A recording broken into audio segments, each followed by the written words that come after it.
Hi, I'm Anthony Manganiello, author of The Debt-Free Millionaire, creator of BestDebtCompanys.com, and personal financial literacy expert for BestDebtCompanys.com. And today, I'm here to talk to you about what is a settlement letter. You know, when you hire a debt settlement company, the objective is obviously to settle all of your accounts for less than you currently owe.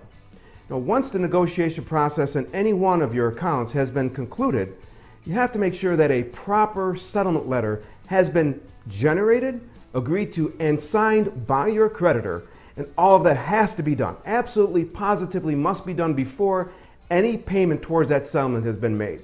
Because if that hasn't been done, then the payment you make towards your settlement, well, that may just merely be applied towards the entire balance that you owe. Here's an example. Let's say you've got a balance of $2,000 on an account.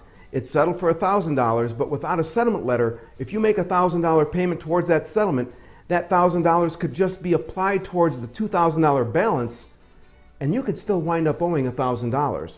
That's obviously not what you're expecting.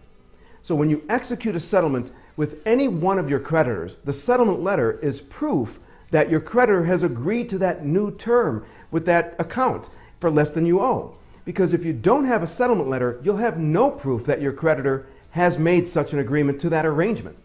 Also, the settlement company you've hired should be able to provide you with copies of each of your settlement letters when they're done. This is because at a later date, you may need to prove to the credit bureaus that your creditors have agreed to those new terms.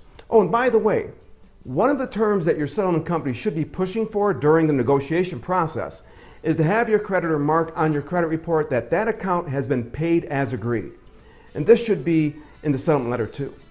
Now, a proper settlement letter is proof that both you and your creditor have agreed to different terms than you agreed to in the beginning of the relationship. You know, when you signed on the application and you got that little booklet with the real small font and all the printing, that's your agreement in the beginning. That settlement letter says that this new agreement is the one that will stand.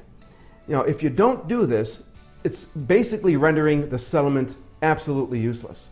So if you're in a settlement program, you should understand that the settlement letter is one of the most important parts to the entire process.